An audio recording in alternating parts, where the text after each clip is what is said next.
नमस्कार दोस्तों, आप लोगों का बहुत बहुत स्वागत है आपके अपने यूट्यूब चैनल पर। दोस्तों, आज के इस वीडियो हम लोग जीके जीएस से संबंधित टॉप 20 क्वेश्चंस डिस्कस करेंगे जो आपके आने वाले किसी भी एग्ज़ाम के लिए काफ़ी ज़्यादा मोस्ट इम्पॉर्टेंट होंगे। दोस्तों, अगर आप लोग किसी भी एग्ज़ाम्स की अगर तैयारी करते हो तो जीके जीएस के ऐसे क्वेश्चन आपके सभी एग्ज़ाम में हमेशा पूछे जाते हैं कि तराइन का प्रथम युद्ध किस किस के बीच हुआ था, भारतीय संविधान में किसको मैग्ना कार्टा कहा जाता है, भारतीय सेना की ट्रेनिंग कमान का मुख्यालय कहाँ है। तो दोस्तों, इन सभी क्वेश्चंस का आंसर जानने के लिए आज की इस वीडियो में आप लोग लास्ट तक जुड़े रहिएगा, क्योंकि हर एक क्वेश्चन आपके एग्जाम के लिए बहुत इंपॉर्टेंट है। दोस्तों, वीडियो स्टार्ट करने से पहले जो भी फ्रेंड्स लोग हमारे इस चैनल पर पहली बार आए हैं तो प्लीज़, अगर आप लोग अभी तक चैनल को नहीं सब्सक्राइब किए हैं तो आप लोग चैनल को सब्सक्राइब करना बिल्कुल भी मत भूलें, क्योंकि दोस्तों मैं अपने इस चैनल पर जीके जीएस के ऐसे वीडियो डेली मॉर्निंग में लेकर के आता रहता हूं। तो दोस्तों, आपकी स्क्रीन पर फर्स्ट क्वेश्चन है कि जापान की मुद्रा का नाम क्या है। यानी दोस्तों, जापान देश की जो मुद्रा है उसका क्या नाम है। दोस्तों, ऐसा क्वेश्चन आपके सभी एग्जाम में पूछा जाता है। तो दोस्तों, आपको ध्यान रखना, जापान देश की जो मुद्रा का नाम है वो येन है। ठीक है। अगर बात करें दोस्तों डॉलर किस देश की है, तो ये आपके अमेरिका देश की है। ठीक है, ये भी आपको ध्यान रखना है। इसके बाद अगर युआन की बात करें दोस्तों, तो चीन देश की दोस्तों जो मुद्रा है जो युआन है। और रूबल दोस्तों किस देश की है, तो ये आपके रूस की है। ठीक है। तो आप लोग साथ साथ इनको भी याद रखिए, क्योंकि सभी क्वेश्चन आपके एग्जाम में अक्सर पूछे जाते रहते हैं। चलिए, इसके बाद अगला क्वेश्चन है कि भगवान बुद्ध ने अपना पहला उपदेश कहाँ दिया था। देखिए, क्वेश्चन इंपॉर्टेंट है, आपके कई बार सभी एग्जाम में पूछा जा चुका है कि जो भगवान बुद्ध थे इन्होंने जो अपना पहला उपदेश दिया था ये कहाँ पर दिया था। तो दोस्तों, उस स्थान का नाम है सारनाथ। ठीक है। क्वेश्चन का ऑप्शन जो सी है ये बिल्कुल करेक्ट हो जाएगा। और सारनाथ दोस्तों आपका किस राज्य में पड़ता है, तो यूपी में पड़ता है। तो ये बात भी आपको याद रखनी है। चलिए, इसके बाद नेक्स्ट क्वेश्चन है कि सांची का स्तूप किसने बनवाया था। देखिए, क्वेश्चन बहुत महत्वपूर्ण है आपके एग्जाम के लिए। तो दोस्तों, आपको ध्यान रखना, सांची का जो स्तूप है, पहली बात दोस्तों ये किस राज्य में है। तो दोस्तों, आपके जो मध्य प्रदेश राज्य है वहाँ पर दोस्तों आपका सांची का जो स्तूप है ये स्थित है। ठीक है।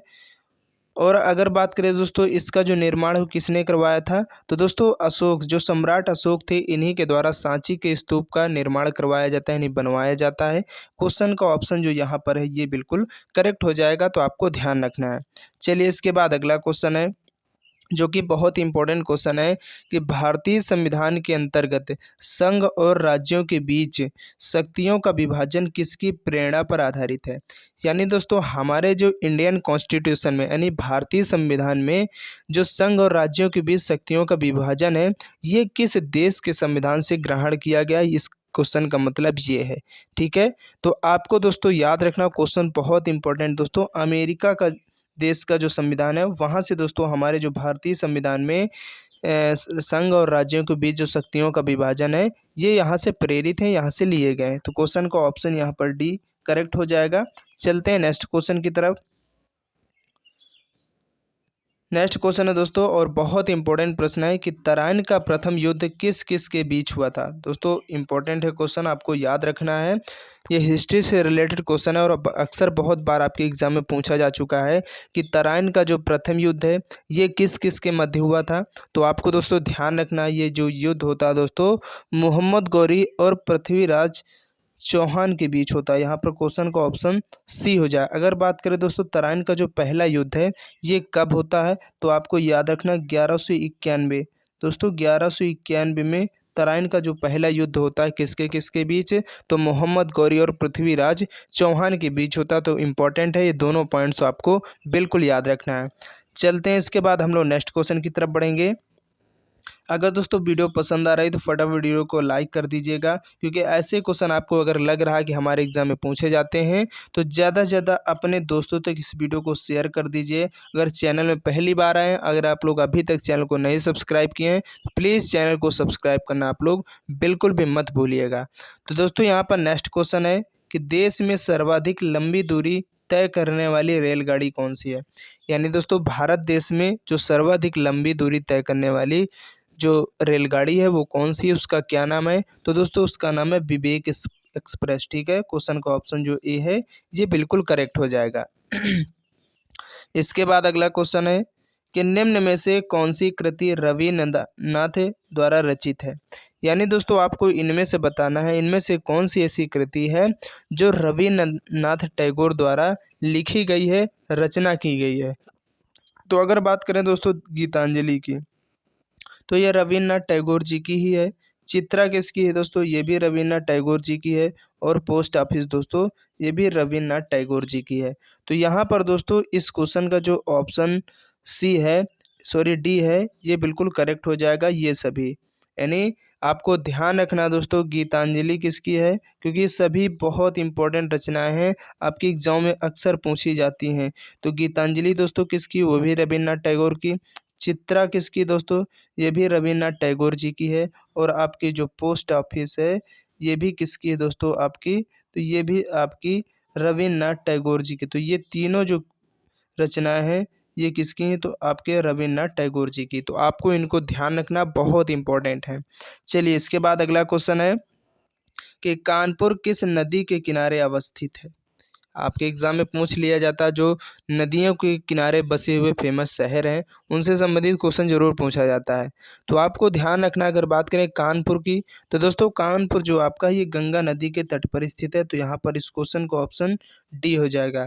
अगर यहाँ पर दोस्तों बात करें गोमती नदी के तट पर कौन सा जो शहर है वो स्थित है, तो आपका लखनऊ।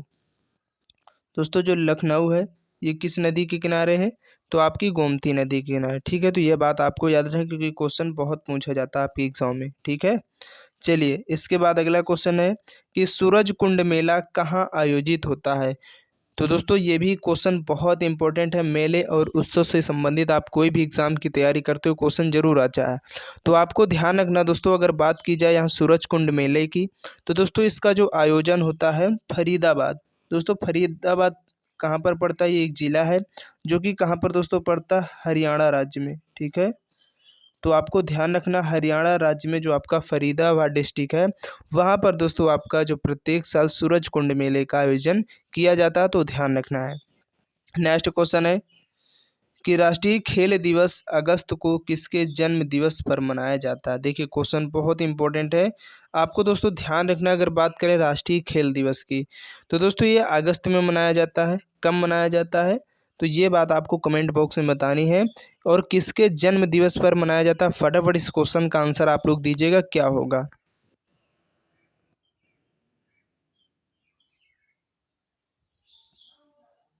बताइएगा दोस्तों क्वेश्चन का आंसर क्या होगा।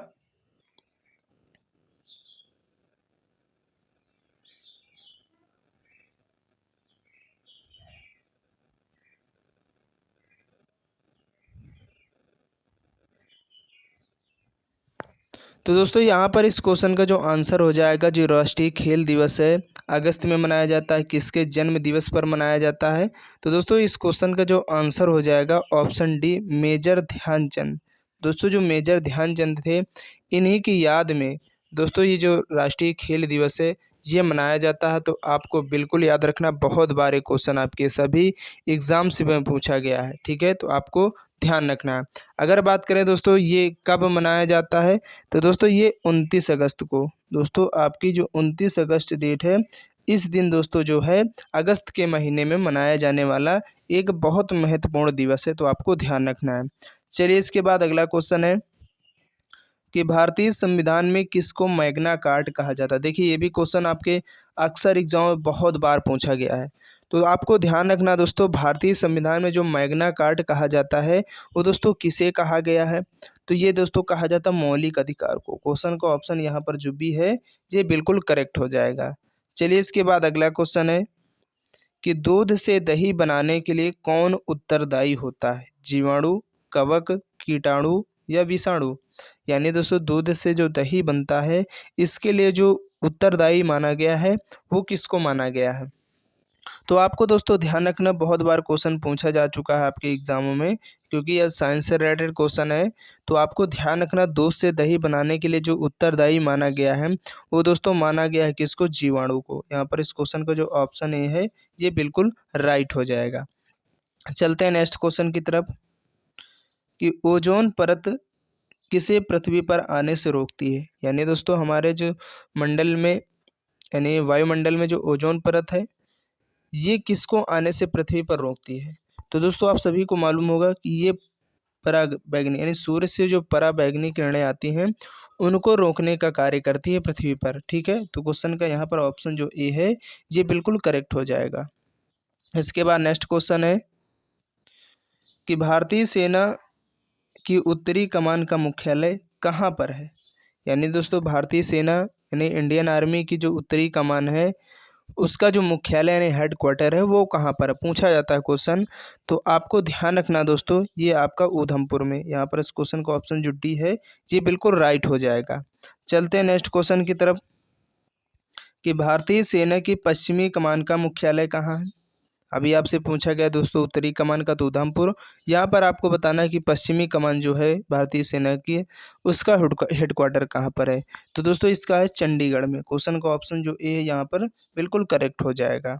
इसके बाद अगला क्वेश्चन है कि भारतीय सेना की दक्षिणी कमान का मुख्यालय कहाँ? दोस्तों इन सभी कमान से संबंधित आपके एग्जाम में क्वेश्चन पूछा जाता है, तो आपको ध्यान रखना है कि भारतीय सेना की जो दक्षिणी कमान का मुख्यालय है वो दोस्तों आपका है पुणे।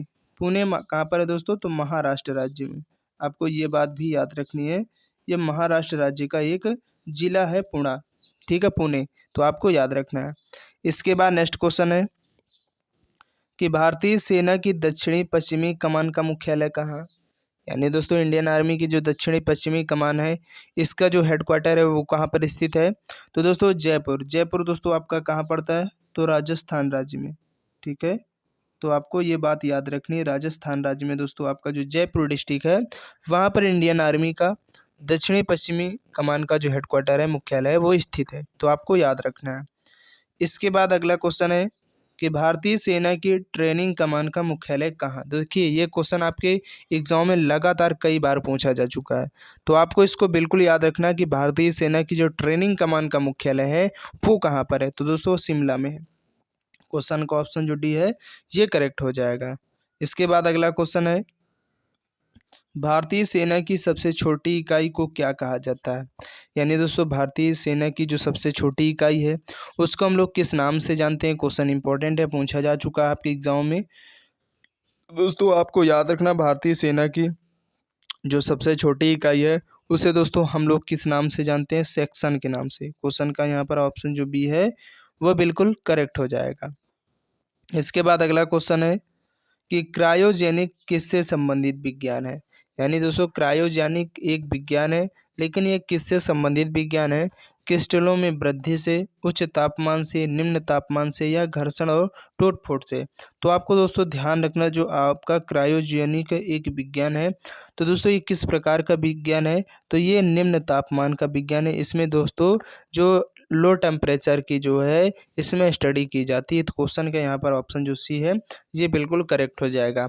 उम्मीद करते हैं दोस्तों आज की वीडियो आप लोगों को काफ़ी ज़्यादा पसंद आई होगी, तो प्लीज़ वीडियो को लाइक कर देना, क्योंकि आज की इस वीडियो का हर एक क्वेश्चन बहुत इंपॉर्टेंट। आपकी किसी भी एग्ज़ाम्स की अगर तैयारी करते हो तो ऐसे क्वेश्चन अक्सर आपके एग्ज़ाम में पूछे जाते हैं, तो इसलिए अपने दोस्तों तक इस वीडियो को ज़्यादा से ज़्यादा शेयर कर देना।